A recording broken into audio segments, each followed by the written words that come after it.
The new LinkedIn Hiring Pro can't undo your last hire. The human postponer. They were the master of one phrase. I'll circle back on that. But 3 months later, you were the one doing all their work and wondering how big that circle is. But LinkedIn Hiring Pro can take the hiring load off your plate by automating the hiring busy work from the initial job post to scheduling interviews. Hire right the first time with LinkedIn Hiring Pro. Post a free job today at linkedin.com/quality. ¿Sabes qué misterio bíblico me mantuvo despierto durante semanas? Una pregunta tan simple que casi da vergüenza hacerla en voz alta. ¿A dónde fue toda esa agua del gran diluvio? El relato del diluvio habla de aguas cubriendo las montañas más altas. Toda la tierra bajo el agua, sin ningún pedazo de tierra firme en ninguna parte. Y entonces, simplemente desaparece, como si nada hubiera pasado. Déjame ser honesto contigo. Durante mucho tiempo, acepté cualquier explicación que pareciera primero. Se evaporó, decía alguien. Se filtró en la tierra. Respuestas fáciles, convenientes. Pero aquí está el problema. Los números no cuadran. En serio, piénsalo. ¿A dónde va suficiente agua como para sepultar el Everest? No simplemente se evapora en unas pocas semanas. Así no funciona la física. Así que empecé a investigar. Textos antiguos, pasajes olvidados, cosas que la mayoría nunca se molesta en leer. Y mientras más conectaba los puntos, más incómodo me sentía. Debo decirlo desde el principio. No soy geólogo, no soy teólogo. Solo soy alguien que no pudo soltar esta pregunta. Tal vez no creas nada de esto. Lo entiendo. Suena como una de esas teorías salvajes de Internet. Pero voy a mostrarte los textos reales, los números reales, la ciencia real. Lo que hagas con eso después depende de ti. Solo entiende esto. Una vez que ves lo que yo vi, es difícil dejar de verlo. Así que empecemos desde el principio. Porque esto no es solo una historia bíblica. Es una historia que casi todas las culturas antiguas de la Tierra parecen recordar. Esta no es solo una historia que cuentan los judíos o que cuentan los cristianos. Ni siquiera es solo algo de la Biblia, porque versiones de esta historia aparecen casi en todas partes. Los sumerios la contaron primero, hasta donde sabemos, en una de las tradiciones de diluvio más antiguas que tenemos. Hay una tablilla de Eridu, casi 2800 años antes de Cristo, que habla de un hombre llamado Ziusudra. Él construye una enorme embarcación, sobrevive al desastre y observa cómo un diluvio borra a la humanidad. ¿Te suena familiar? Los babilonios también tienen su propia versión en la epopeya de Gilgamesh. Allí, el sobreviviente se llama Utnapishtim. Y otra vez encontramos la embarcación, el diluvio y los mismos detalles inquietantes. Los griegos lo cuentan a través de Deucalión y Pirra, con Zeus inundando la tierra y solo 2 personas sobreviviendo. Los hindúes tienen a Manu, un diluvio que se aproxima y un pez gigante que ayuda a preservarlo durante el desastre. Los chinos tienen a Gunju, una historia de un diluvio tan abrumador que devora la tierra y cambia la historia humana. Ve a los mayas, los aztecas, los incas, y el patrón vuelve a aparecer con nombres diferentes, dioses diferentes y detalles diferentes. Más de 200 culturas en todos los continentes cuentan alguna versión de la misma historia básica. Un diluvio lo cubre todo. Queda un pequeño grupo de sobrevivientes y la raza humana comienza de nuevo después de que las aguas desaparecen. 200 culturas sin relación entre sí, separadas por océanos, idiomas y siglos, llegando de alguna manera al mismo tipo de historia por accidente. O tal vez todas están recordando lo mismo, algo tan antiguo y tan devastador que cada pueblo lo conservó a su propia manera. Los detalles cambiaron mientras la historia viajaba, pero la memoria permaneció. Hubo agua, destrucción, hubo sobrevivientes y hubo un nuevo comienzo después de que el mundo antiguo desapareció.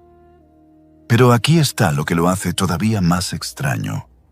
Casi cada una de estas historias te dice cómo llegó el agua. Describen la lluvia, la tormenta, la destrucción y el agua tragándose la tierra. Pero casi ninguna se detiene a explicar a dónde fue el agua después. Es como si la historia terminara justo donde comienza la verdadera pregunta. Y ahí es exactamente donde las cosas se ponen interesantes, porque la Biblia, a diferencia de muchos de esos otros relatos, en realidad da pistas sobre la respuesta. Déjame mostrarte Génesis capítulo 7, versículos 19 y 20. El texto dice que todas las montañas altas bajo todo el cielo fueron cubiertas. Luego dice que el agua subió otros 15 codos, unos 7 metros más. Eso significa 7 metros por encima de las montañas más altas de la Tierra. El monte Everest mide unos 8.849 metros, así que hagamos las cuentas, porque una vez que ves el número, no puedes dejar de verlo. Para sepultar el Everest bajo 7 metros más de agua, harían falta unos 4,5 mil millones de kilómetros cúbicos. 4,5 mil millones de kilómetros cúbicos. Ahora compáralo con toda el agua de los océanos de la Tierra hoy.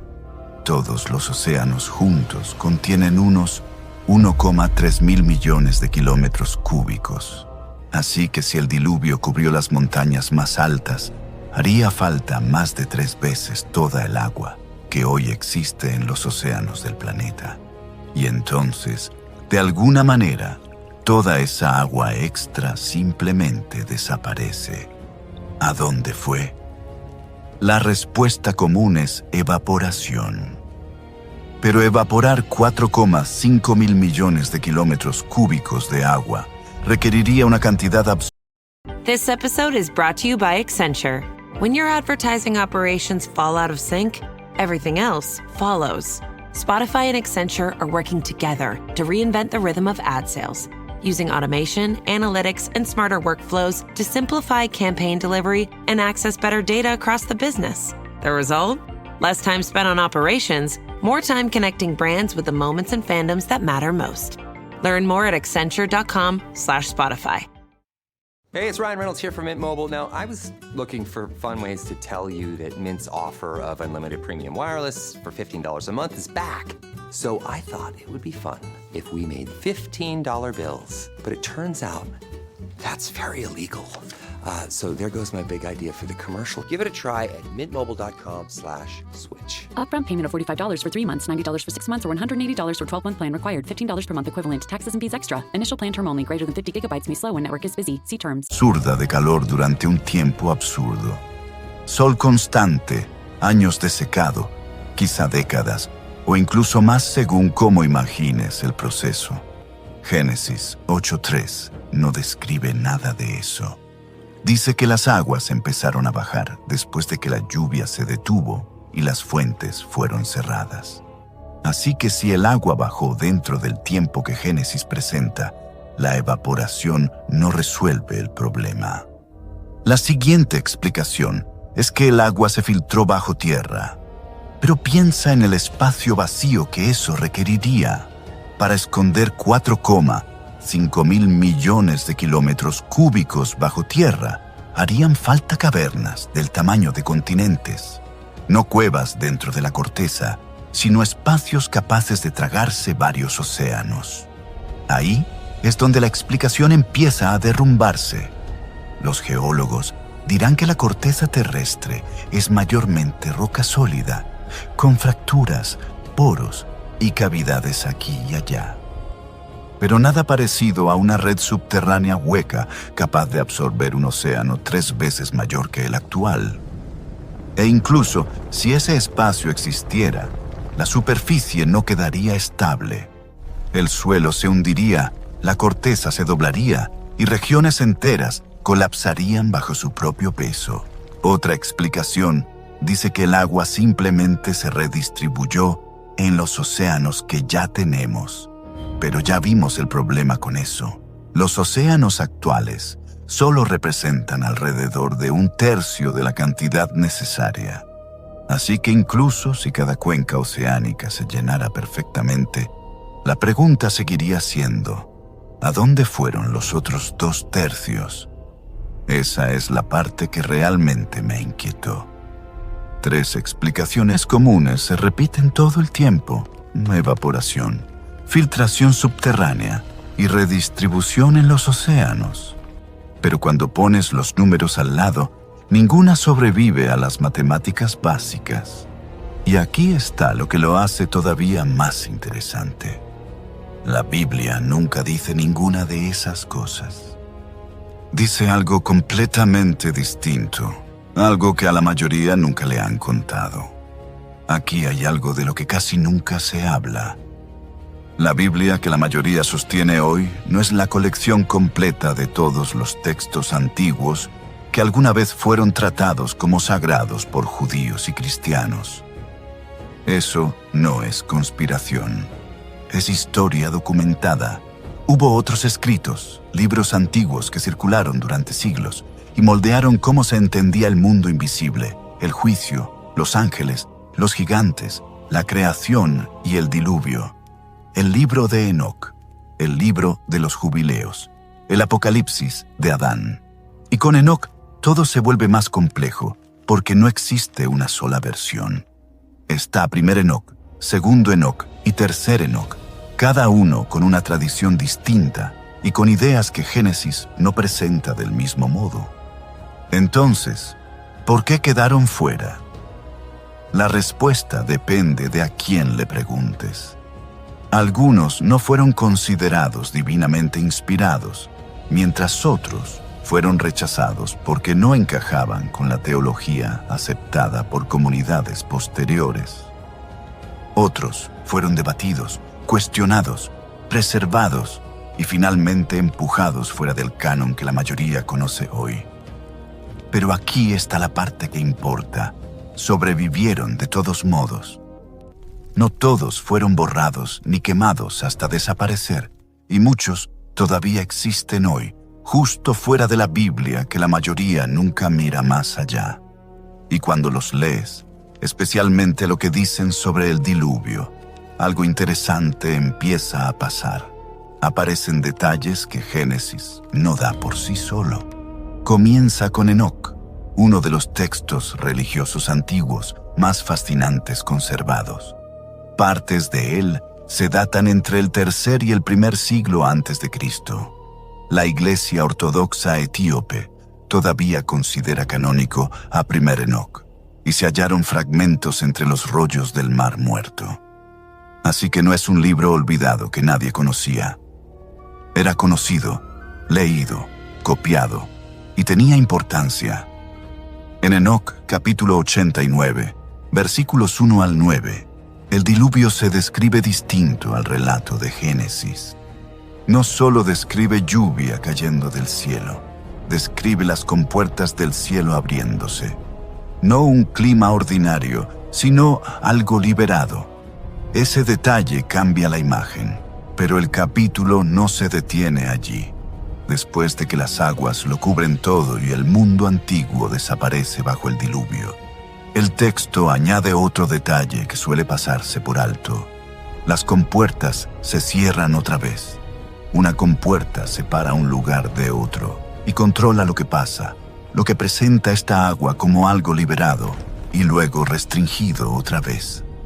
Luego el texto dice que las aguas regresaron. Si regresaron, entonces vinieron de algún lugar. No eran solo lluvia que desapareció, ni agua que simplemente se evaporó o se hundió en la tierra. En este relato, el agua tenía un lugar antes del diluvio y después volvió allí. Pero, ¿volvió a dónde? ¿Hacia arriba? ¿O detrás de las compuertas? De regreso a aquello que retenía esas aguas antes de ser liberadas. Ese detalle cambia cómo se puede leer la historia. Porque la pregunta no es solo ¿a dónde fue el agua del diluvio? También se convierte en ¿dónde había estado antes de ser liberada? Hay otro libro que vale la pena traer a esto: el libro de los jubileos. Generalmente fechado alrededor del segundo siglo antes de Cristo, Jubileos llega un poco después que Enoc, pero cubre gran parte del mismo terreno antiguo. Y en Jubileos, capítulo 5, la historia del diluvio continúa de una manera que importa. El versículo 24 dice que las compuertas del cielo fueron cerradas y las fuentes del abismo fueron selladas. Esa palabra importa, porque selladas no suena como algo que lentamente desaparece por sí solo. Suena como algo cerrado con llave a propósito, por un acto deliberado, después de que el juicio terminó de hacer aquello para lo que fue enviado. Luego, el versículo 25 añade otro detalle que vuelve la imagen todavía más extraña. Dice que las aguas se fueron de la tierra a sus lugares. No simplemente al océano, y no vagamente bajo tierra, sino a sus lugares. Esa frase importa porque hace que el agua suene como si tuviera un lugar al que pertenecía antes de que comenzara el diluvio. Normalmente no hablamos del agua de esa manera. El agua fluye cuesta abajo, se acumula en lugares bajos, se evapora en el aire y sigue la gravedad. Pero Jubileos no describe el agua como algo que desaparece al azar después del diluvio. Describe el agua como regresando a sus lugares, como si el agua hubiera sido liberada de algún sitio y luego enviada de regreso allí cuando el diluvio terminó. Por eso Enoc y Jubileos se vuelven interesantes cuando se colocan uno junto al otro. Dos textos separados, escritos en contextos diferentes, ambos describen las aguas del diluvio como algo liberado y luego enviado de regreso. El agua viene de algún lugar específico, pasa sobre la tierra con un propósito y regresa cuando ese propósito termina. Así que la verdadera pregunta ya no es si el agua del diluvio desapareció de la tierra. La verdadera pregunta es, ¿dónde está el agua ahora? Y lo extraño es que la Biblia que la mayoría de la gente ya posee, esa que está en algún estante, puede tener más que decir sobre eso de lo que jamás les enseñaron. Abre Génesis capítulo 1, justo al principio, antes de que empiece la historia del diluvio. La creación misma muestra una estructura que la mayoría lee sin detenerse. En el versículo 6, Dios dice: haya un firmamento en medio de las aguas, que separe las aguas de las aguas. El versículo 7 dice que Dios hizo ese firmamento y separó las aguas de abajo de las aguas de arriba. Lee eso despacio, porque es fácil pasarlo por alto. Génesis no solo describe tierra, océanos, luz y cielo. Describe aguas debajo del firmamento y aguas encima del firmamento. El versículo 8 le da nombre al firmamento y lo llama cielos. Así que la imagen es simple de entender, aunque suene extraña para lectores modernos. Abajo están las aguas que conocemos: océanos, mares, ríos y todo lo reunido sobre la tierra. En medio están los cielos, el espacio sobre nosotros, lo que normalmente llamamos cielo. Y por encima de eso, según el texto, hay más aguas. No solo nubes flotando en la atmósfera, ni lluvia ordinaria formándose en el clima. Génesis describe aguas sobre los cielos. Al principio, eso suena difícil de aceptar. Muchos oyen esto y piensan que los escritores antiguos solo intentaban explicar la lluvia antes de entender el clima. Imaginan personas viendo agua caer del cielo y suponiendo que debía existir un océano arriba. Tal vez así les enseñaron a algunos a leer este pasaje. Pero antes de descartarlo tan rápido, detente y sigue la lógica del texto. Génesis primero coloca aguas por encima de los cielos, y Génesis 7 después describe las ventanas de los cielos abriéndose durante el diluvio. Si esos pasajes están conectados, el agua del diluvio no fue solo lluvia ordinaria cayendo de nubes ordinarias. Parte del agua vino de arriba, de esas mismas aguas superiores que Génesis ya describió. Eso también ayuda a explicar por qué Enoc y Jubileos describen el agua del diluvio como algo liberado y luego devuelto. El agua no aparece como lluvia aleatoria que simplemente llegó y desapareció. Vino de un lugar que fue abierto, y cuando terminó el diluvio, esa abertura volvió a cerrarse. El agua no desapareció de la historia. Volvió a donde había estado antes del diluvio. Ahora, un oyente moderno podría objetar y decir: eso es imposible. No hay agua más allá de la Tierra. Pero la astronomía moderna ha hecho esa objeción más difícil de sostener. En 2011, astrónomos identificaron el mayor depósito de agua jamás descubierto. Esa agua no estaba en la Tierra, ni dentro de nuestros océanos. Fue hallada alrededor de un cuásar distante, a unos 12.000 millones de años luz. La cantidad estimada era unas 140 billones de veces toda el agua de los océanos de la Tierra. Eso es agua en el espacio, a una escala casi imposible de imaginar. Y no fue el único descubrimiento. Los científicos han encontrado vapor de agua alrededor de una luna de Júpiter y también hielo de agua en asteroides. También se han confirmado océanos ocultos bajo la superficie de Encélado, una luna de Saturno. El punto es simple: el agua no pertenece solo a la Tierra. Mientras más miran los científicos al espacio, más agua encuentran en lugares inesperados. Así que, cuando Génesis habla de aguas sobre los cielos, quizá no suene tan imposible como al principio. El Salmo 148, versículo 4, añade otra pieza a la misma imagen. Dice: alábenle, cielos de los cielos, y las aguas que están sobre los cielos. Eso importa porque Génesis no es el único libro bíblico que menciona aguas sobre el cielo. Los salmos también las mencionan, mucho después, como si esas aguas todavía existieran. En otras palabras, las aguas superiores no fueron tratadas como algo que apareció solo durante la creación y luego desapareció de la imaginación bíblica. Todavía se hablaba de ellas como existentes sobre los cielos. Ahora Génesis 7, versículo 11, empieza a leerse de otra manera. Describe el inicio del diluvio diciendo que todas las fuentes del gran abismo se rompieron y las ventanas de los cielos fueron abiertas. El diluvio vino de dos direcciones a la vez. Desde abajo se rompieron las fuentes del gran abismo. Desde arriba se abrieron las ventanas de los cielos. El agua subió desde debajo de la tierra, mientras también descendía desde arriba.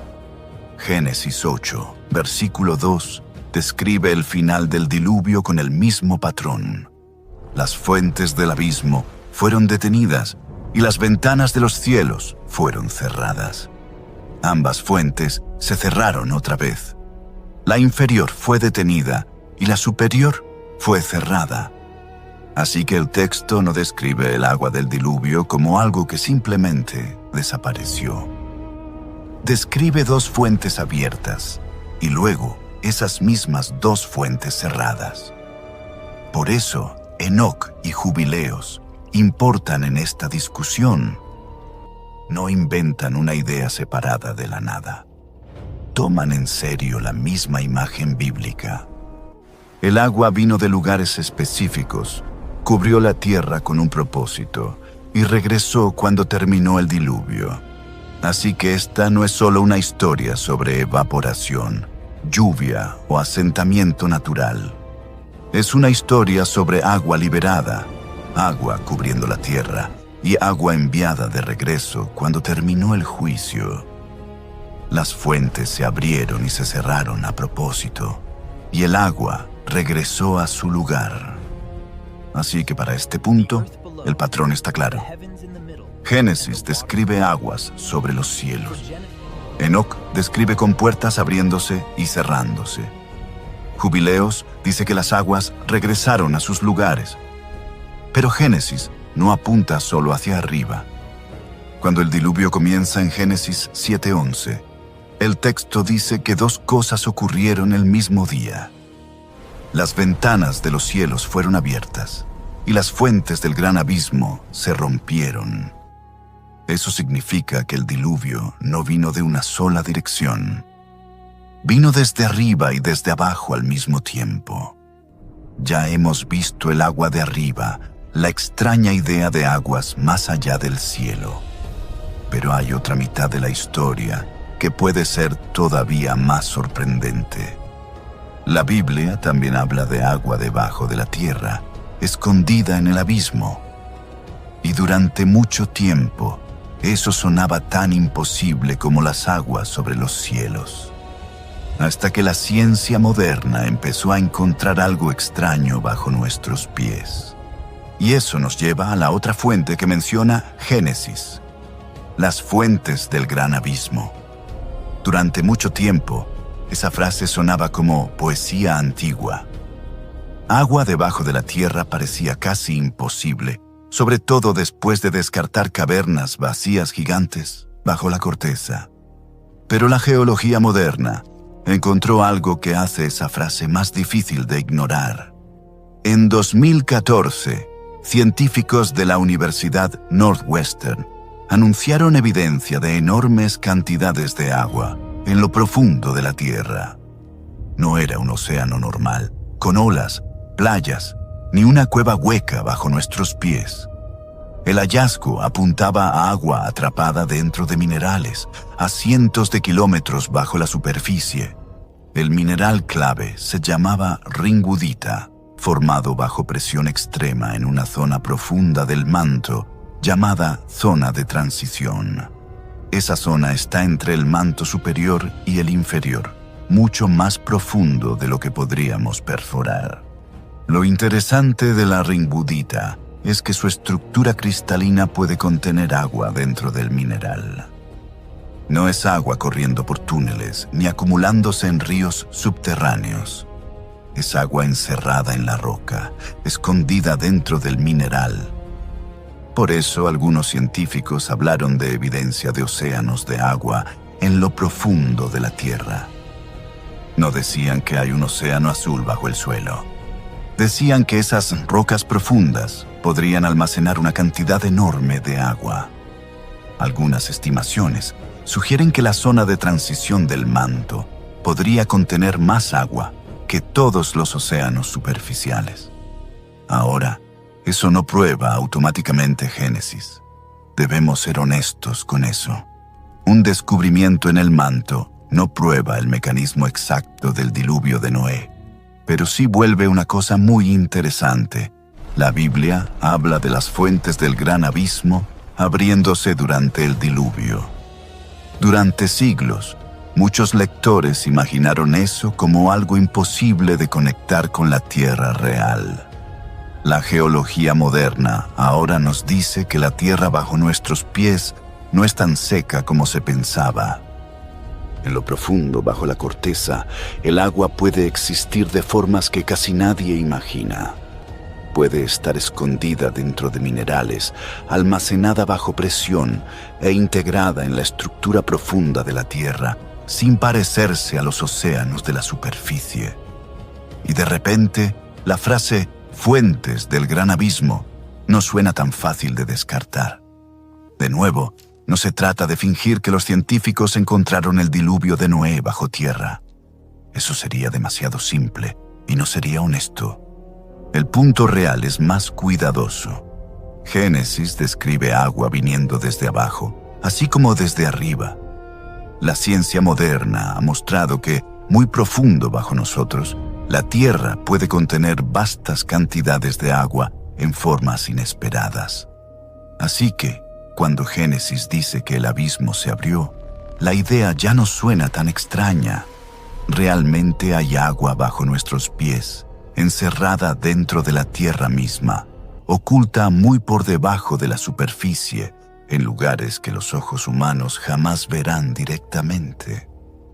Y si parte del agua del diluvio vino del abismo, la siguiente pregunta se vuelve aún más importante.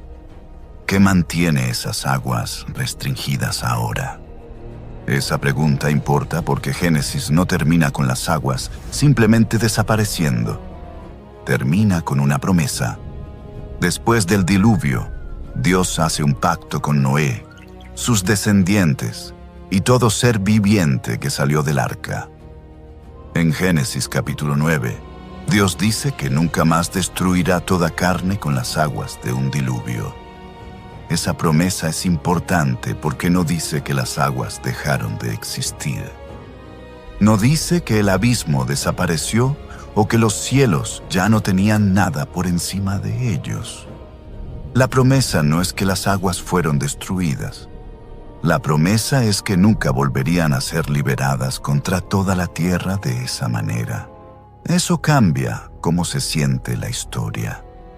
Las aguas del diluvio no son tratadas como algo que Dios usó una vez y luego borró de la creación. Son tratadas como algo restringido. Las fuentes fueron abiertas, el juicio vino, las aguas cubrieron la tierra y luego las fuentes fueron cerradas otra vez. Después de eso, el arco iris aparece como la señal del pacto. Cada vez que se ve en las nubes, permanece como un recordatorio de que las aguas siguen bajo mandato. Tal vez todavía existan arriba o abajo, pero están retenidas por una promesa. Y ahí es donde 2 Pedro, capítulo 3, se vuelve importante. Pedro mira hacia atrás al diluvio y dice que el mundo que existía entonces fue inundado con agua y pereció. Pero no se detiene allí.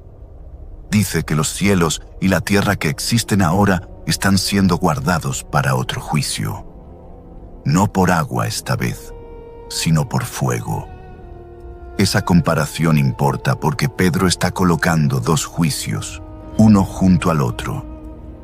El primer mundo fue juzgado por medio del agua, cuando el abismo se abrió y las ventanas de los cielos fueron abiertas. El mundo presente, dice él, está siendo reservado para un juicio futuro que será diferente. Así que el diluvio no fue solo un desastre antiguo, se convirtió en un patrón. Dios restringió las aguas, las liberó en juicio y luego las restringió otra vez bajo pacto. Pero según Pedro, el próximo juicio no vendrá por esas mismas aguas del diluvio. Génesis dice que las aguas fueron cerradas y retenidas. El pacto dice que nunca más destruirán toda carne de esa manera. Y Pedro dice que el juicio futuro está siendo guardado para fuego. Por eso la historia del diluvio es más grande que una pregunta sobre agua antigua. Es una imagen de restricción, liberación, juicio y promesa. El agua vino cuando Dios abrió lo que había estado cerrado. El agua regresó cuando Dios cerró lo que había sido abierto. Y el arco iris permanece sobre la tierra como una señal de que el mismo juicio no vendrá otra vez de esa manera. Entonces, ¿por qué casi nunca se habla de esto? ¿Por qué las personas escuchan la historia del diluvio toda su vida, pero casi nunca oyen a alguien preguntar a dónde fue realmente el agua? Creo que parte de la razón es que las respuestas fáciles se sienten más seguras. La evaporación convierte el diluvio en un problema climático. La filtración subterránea lo hace sonar como un problema geológico. La redistribución en los océanos lo hace sentirse como un problema geográfico. Puede que esas respuestas no sobrevivan a las matemáticas, pero aún así se sienten cómodas porque mantienen la historia dentro de un mundo que ya entendemos. nos permiten imaginar a la naturaleza limpiando lentamente después de sí misma, sin obligarnos a pensar demasiado profundamente en el cielo abriéndose o el abismo partiéndose. Pero Génesis no describe el diluvio como naturaleza ordinaria perdiendo el control. Describe algo abierto a propósito, algo cerrado a propósito, y un mundo juzgado por aguas que vinieron desde arriba y desde abajo. Ahí es donde la historia se vuelve incómoda, porque si esas fuentes fueron reales, entonces el diluvio no fue solo lluvia intensa, no fue simplemente una tormenta que duró demasiado, o agua comportándose naturalmente durante 40 días. Fue juicio, moviéndose a través de la creación, bajo el mandato de Dios. Ese tipo de historia es más difícil de suavizar. Significa que el cielo arriba no estaba fuera de su alcance, y el abismo bajo la tierra no estaba fuera de su autoridad. Las fuerzas que imaginamos como estables, distantes o intocables nunca fueron independientes de él. Tal vez por eso esta pregunta se evita. No porque sea demasiado pequeña, sino porque se vuelve demasiado grande cuando realmente la sigues. Empieza con algo que suena casi infantil. ¿A dónde fue el agua? Pero cuando rastrea... Tomorrow morning is knocking. Stock your fridge now. How about a creamy mocha frappuccino drink? Or a sweet vanilla? Smooth caramel maybe? Or a white chocolate mocha? Whichever you choose, delicious coffee awaits. Find Starbucks Frappuccino drinks wherever you buy your groceries. esa pregunta a través de Génesis, Enoc, Jubileos, los Salmos, los descubrimientos modernos y la advertencia de Pedro, se vuelve mucho más pesada. Se convierte en una pregunta sobre control. ¿Quién tiene autoridad sobre las aguas de arriba, el abismo de abajo y el juicio que podría venir otra vez? Esa no es el tipo de pregunta que la evaporación puede responder. Una explicación natural simple puede sentirse más fácil, pero no puede cargar todo el peso del texto. Porque una vez que ves el diluvio como una historia de liberación y restricción, todo el relato se vuelve más difícil de ignorar. El agua no simplemente desapareció después de que terminó el diluvio. Las fuentes fueron cerradas, el pacto fue dado y el mundo siguió en pie porque Dios decidió sostenerlo unido. Después de todo esto, la pregunta cambia. Al principio sonaba demasiado simple para tomarla en serio. ¿A dónde fue el agua del diluvio?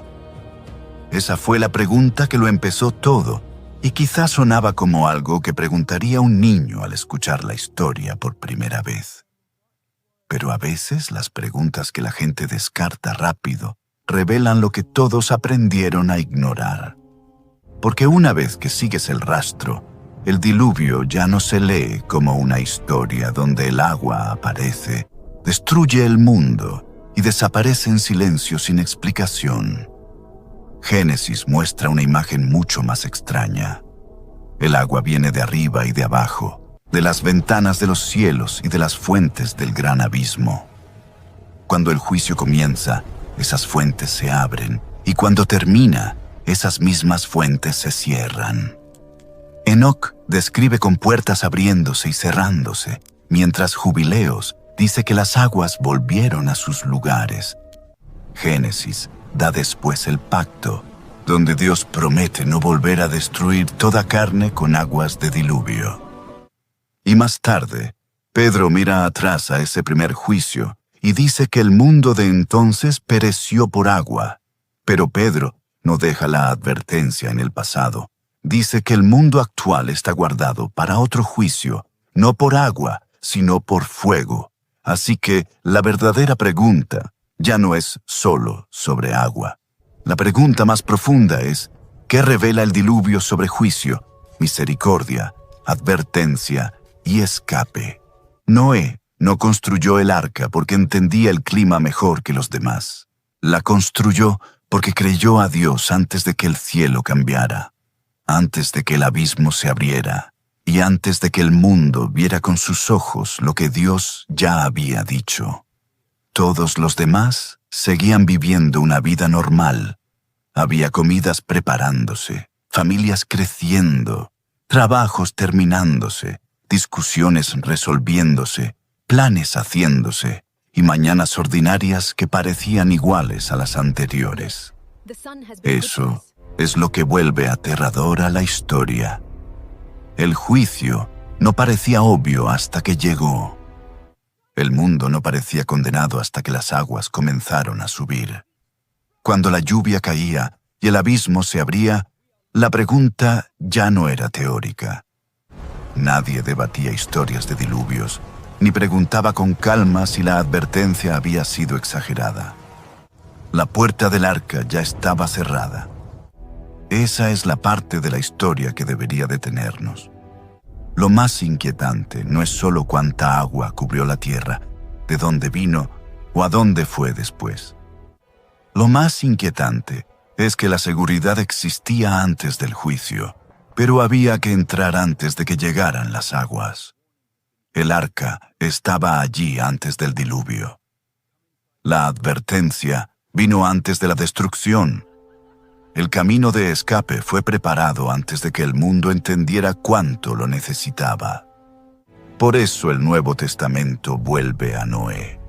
Primera de Pedro conecta el diluvio con el bautismo, no porque el agua salve por sí misma, sino porque el diluvio se vuelve imagen de juicio, rescate, muerte y nueva vida.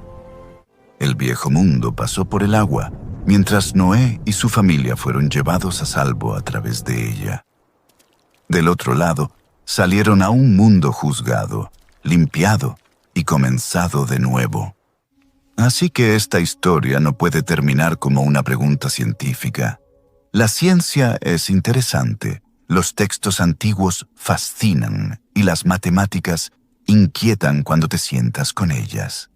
Génesis es mucho más extraño de lo que a la mayoría le enseñaron, porque habla de aguas arriba, fuentes abajo, fuentes abiertas, fuentes cerradas y un pacto sobre la tierra. Pero el punto del diluvio nunca fue solo hacernos preguntar ¿a dónde fue el agua? El punto era preguntarnos si entendemos al Dios que la abrió, la cerró, la restringió y prometió lo que vendría después. Según la Escritura, el próximo juicio no vendrá como otro diluvio global. El pacto ya fue dado y el arco iris sigue como señal de que las aguas no serán liberadas otra vez contra toda la tierra de esa misma manera. Pero Pedro dice que el juicio todavía viene. Esta vez, la advertencia no es agua, sino fuego. Y eso significa que la pregunta final no es si las culturas antiguas recordaron un diluvio o si Enoc y Jubileos preservan detalles que Génesis no explica directamente. Ni siquiera es si hay agua sobre nosotros, debajo de nosotros, o escondida en lugares que la ciencia aún intenta entender. Esas preguntas importan, pero no son el final de la historia. La pregunta final es si estamos haciendo lo que hizo Noé. Estamos escuchando antes de que venga el juicio, mientras la advertencia aún suena extraña y el mundo aún parece normal. ¿Tomamos a Dios en serio mientras la puerta sigue abierta o tratamos su paciencia como si nada fuera a pasar? Porque en los días de Noé, la vida probablemente pareció ordinaria hasta que dejó de serlo. La gente podía explicar la advertencia, burlarse del arca, ignorar el mensaje y vivir como si mañana siempre fuera igual que ayer. Pero la historia del diluvio dice que llegó un día en que la espera terminó. Las ventanas de los cielos se abrieron, las fuentes del abismo se partieron, las aguas subieron y la puerta se cerró. En ese momento, la pregunta ya no era ¿de dónde vino el agua? La única pregunta que importaba era quién había entrado al lugar de rescate.